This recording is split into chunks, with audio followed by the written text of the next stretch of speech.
Flax is abundant in New Zealand, but what you may not know is this ubiquitous plant was actually the centre of one of our first industries. You know, it was the era of the sailing ships, and so rope and twine was at a premium, and that was one of the first things that New Zealanders had to sell.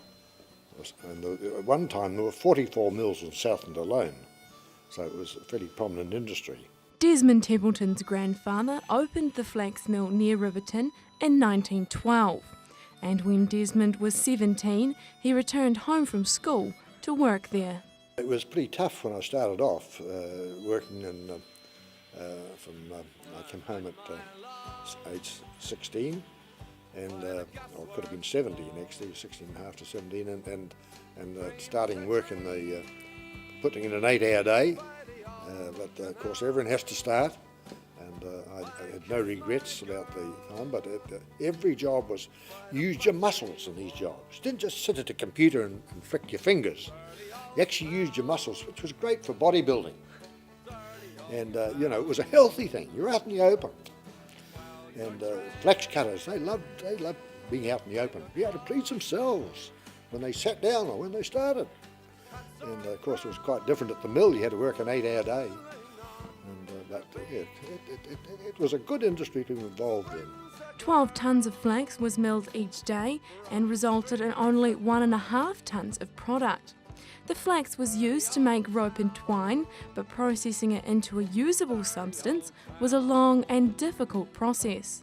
It had to be cut by hand, so we had flax cutters, and then it had to be carted into the mill, of course, and then it was actually classed into lengths, because you feed 2 blades at a time, and it needs to be 2 blades of the same length, and fed to a stripper, and then washed with huge quantities of water to try and get it as white as possible. Also had to go out in the paddocks then, of course, to be weathered, and the wind and the rain, all those things helped to bleach it and improve it. In the 1970s, due to rising costs and competition from other products, the mill was closed. All the mills in New Zealand stopped in 1972, 6 months after we stopped milling. The price of sisal went from $180 a tonne to $600 a tonne, and within 12 months went to $1,200. You know, and there was nothing we could do about it. But Desmond has preserved the mill on his property so future generations can understand the process. It's an art. It's New Zealand's first industry. From the time the Maoris sent away their tonnages, between 1820 and 1830, some 300 tonnes of fibre were exported from New Zealand to Australia that the Europeans had nothing to do with.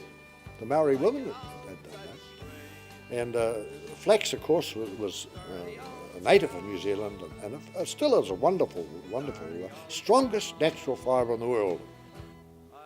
And yet we're not using it at all today.